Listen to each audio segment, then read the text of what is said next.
नमस्कार दोस्तों, मैं किशन कन्हैया आप सभी मैथ पाठकों का पुनः एक बार स्वागत करता हूं आपके अपने YouTube चैनल मैथ विजन पर। आज हम लोग पढ़ने जा रहे हैं क्लास 10th का और आज का टॉपिक है त्रिकोणमिति के अनुप्रयोग। आप लोग त्रिकोणमिति पढ़ चुके हैं, नहीं पढ़े होंगे तो प्लेलिस्ट में त्रिकोणमिति का फोल्डर है, वहां जाकर आप त्रिकोणमिति को पूरा अध्ययन कर सकते हैं। और हम लोग आज शुरू करने जा रहे हैं त्रिकोणमिति का दूसरा पार्ट, यह है त्रिकोणमिति के अनुप्रयोग। तो चलिए त्रिकोणमिति के अनुप्रयोग के बारे में आज हम चर्चा करते हैं। तो सबसे पहले त्रिकोणमिति के अनुप्रयोग को पढ़ने से पहले इससे संबंधित कुछ बेसिक उसके बारे में हम चर्चा करते हैं। अच्छा, आप पहले ये सोचिए कि त्रिकोणमिति का अनुप्रयोग करके हम क्या क्या निकाल सकते हैं। त्रिकोणमिति का अनुप्रयोग करके हम बहुत कुछ निकाल सकते हैं। सूर्य और पृथ्वी के बीच की दूरी भी इसके द्वारा निकल सकता है। त्रिकोणमिति के अनुप्रयोग से हम लोग बहुत बड़े बड़े टावर की परछाई देखकर उसकी आकृति बता सकते हैं कि वो टावर की ऊंचाई क्या है। तो उसके लिए कुछ बेसिक फंडा है, उसको हम लोग देखते हैं। तो चलिए, जैसे इसमें त्रिकोणमिति में पढ़ते हैं अनुप्रयोग, इसके लिए दो गो आपके पास कोण की चर्चा होता है। एक होता है उन्नयन कोण और दूसरा होता है अवनमन कोण।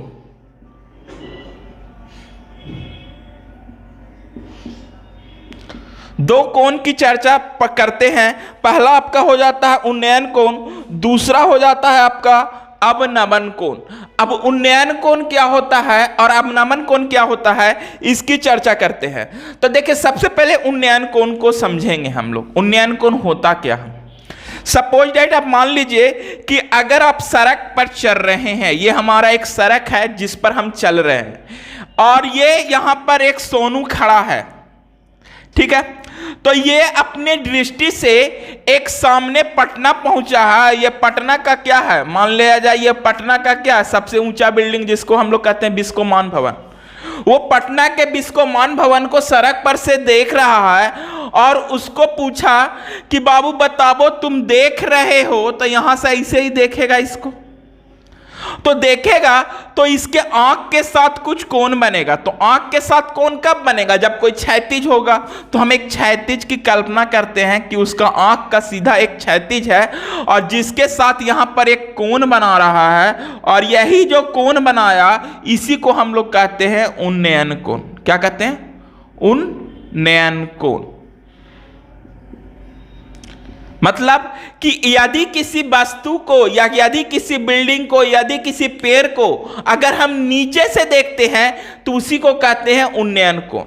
और यदि कभी कभी ऐसा भी होता है कि मान लिया जाए ये पटना का गोल घर है, ये पटना का गोल घर है, चलिए इसको ऊपर से गोल कर देते। मान लिया ये पटना का गोल घर है और ये गोल घर से छत पर कोई खड़ा है और यहां से किसी कार को देख रहा है। ये गाड़ी है जो चल रहा है जिसको वो देख रहा है। तो देखो बाबू, ये गाड़ी जो चल रहा है इस गाड़ी को ये व्यक्ति देख रहा है, तो इसके साथ जो कोण बनता है इसी को कहते हैं अवनमन कोण। और इसके साथ भी कुछ ना कुछ क्षैतिज होगा, तो इसकी क्षैतिज की कल्पना इस प्रकार से करते हैं।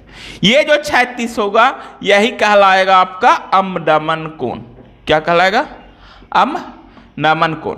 अब नमन कोण क्या होता है, तो सिंपल वे में आप समझ लीजिए, यदि कोई व्यक्ति छत पर खड़ा होकर या किसी ऊंचे स्थान पर खड़ा होकर नीचे की ओर देखता है उसी कोण को कहते हैं अवनमन कोण। और यदि कोई व्यक्ति नीचे से खड़ा होकर ऊपर की ओर देखता है उसी को कहते हैं उन्नयन कोण। और दोनों एक क्षैतिज पर ही निर्भर करता है। यदि कहेगा क्षैतिज है तो क्षैतिज देंगे और नहीं कहेगा प्रश्न में तो क्षैतिज नहीं देंगे। ये पता आपको कैसे चलेगा? अब कहेगा कोई व्यक्ति खड़ा है, तो कोई व्यक्ति खड़ा है तो क्षैतिज उसके साथ जरूर होगा।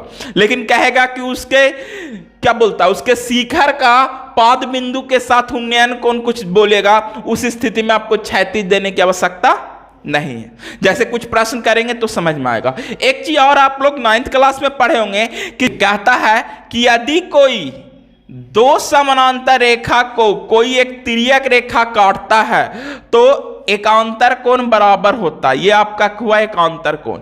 ये कोण होता है एक, इसको माने इसको दो माने तक कोण एक बराबर कोण दो हो जाएगा।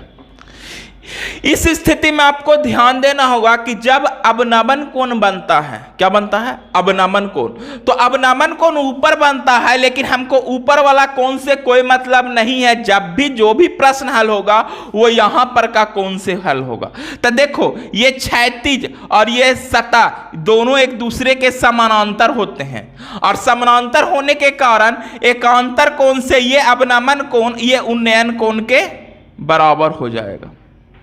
अवनमन कोण किसके बराबर हो जाएगा? उन्नयन कोण के, क्योंकि ये जो क्षैतिज है और ये जो क्षैतिज की कल्पना की, ये दोनों क्या है? समानांतर है, और समानांतर रहने के कारण यहाँ अवनमन कोण इस उन्नयन कोण के क्या हो जाएगा? बराबर हो जाएगा। लेकिन ये उन्नयन कोण है नहीं, इसकी हम कल्पना कर रहे हैं कि यहाँ पर इसके एकांतर कोण ये होगा, तो यहीं पर से ना उन्नयन कोण बनता था, नीचे से ना। तो ये उन्नयन कोण है नहीं, इसको हम कल्पना सिर्फ कर रहे हैं। इसने ये नहीं मान लीजिएगा कि ये उन्नयन कोण है। उन्नयन कोण जब नीचे से देखेगा तभी ना होगा, यहाँ तो ऊपर से देख रहा, लेकिन उन्नयन कोण के जैसा ही यहाँ पर कोण बन गया। अब ये कोण आपको पता है तो आप कुछ भी निकाल सकते हैं। जैसे देखिए, कुछ प्रश्न को अभी हम लोग कर कर देखेंगे। आई होप यहां तक सबको क्लियर होगा। चलिए, तो आगे एक आप प्रश्न को हम लेते हैं, और प्रश्न को लेकर आप समझेंगे किस तरीके से बनाया जाएगा। कह रहा एक प्रश्न, कह रहा धरती पर खड़ा एक मीनार। देखिए, जैसे जैसे प्रश्न को कहेगा वैसे वैसे आप कीजिएगा। कह रहा एक धरती है, धरती का मतलब एक सतह ले लेंगे, इस पर कह रहा है कोई मीनार खड़ा है। तो मीनार तो बना नहीं सकते हैं, तो एक लंबा रेखा खींच लेते हैं, इसी को मान लेते हैं मीनार। कह रहा है धरती पर खड़ा कोई मीनार यदि धरती के एक बिंदु से जो 15 मीटर की दूरी पर था, धरती के एक बिंदु कहां निकलेगा?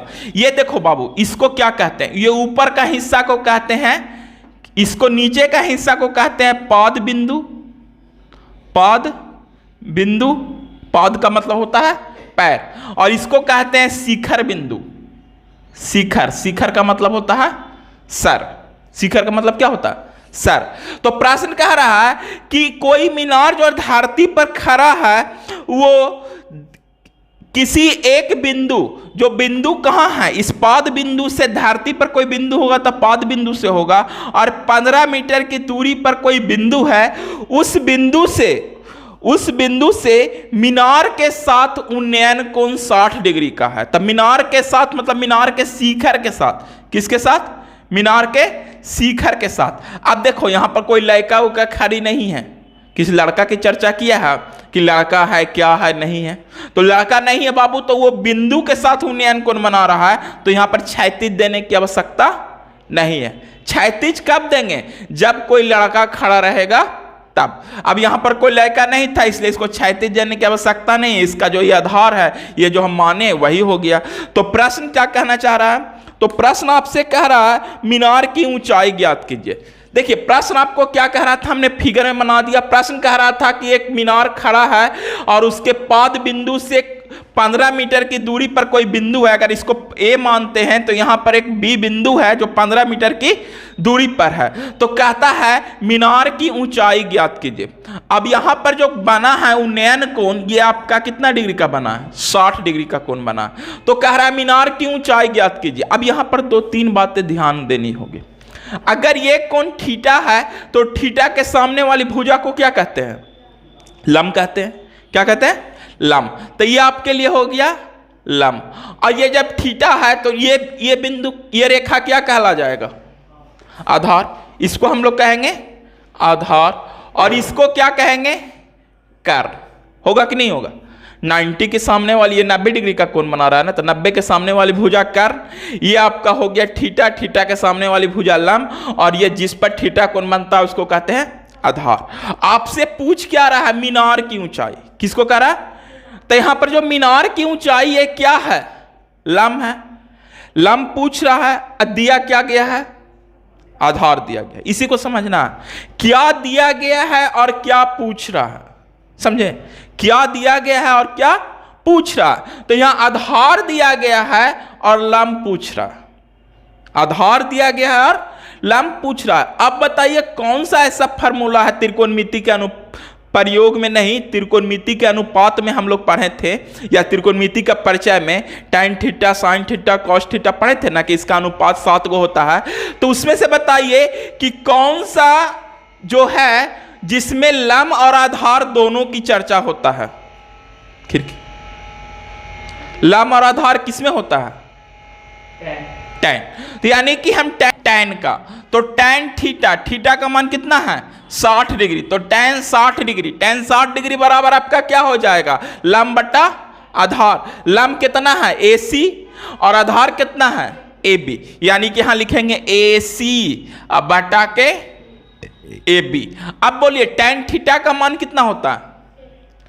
tan थीटा √3, tan थीटा बराबर √3, और A तो पता ही नहीं है, और AB कितना है? तो AB आपको 15 सेंटीमीटर है। तो यहां से आप कुछ नहीं कीजिए, क्रॉस मल्टीप्लिकेशन कर दीजिए, तो यहां से आपको आ जाएगा AC बराबर 15√3 सेंटीमीटर, मीटर में ना है। यही आपको निकल गया मीनार की ऊंचाई। AC ना है मीनार की ऊंचाई। इतना निकालने के बाद नीचे लिख दीजिएगा मीनार की ऊंचाई बराबर 15√3 मीटर। क्लियर? समझे कैसे होगा जब? तो इसको नोट कर लीजिए, फिर आगे जल्दी से बताते हैं फिर दूसरा।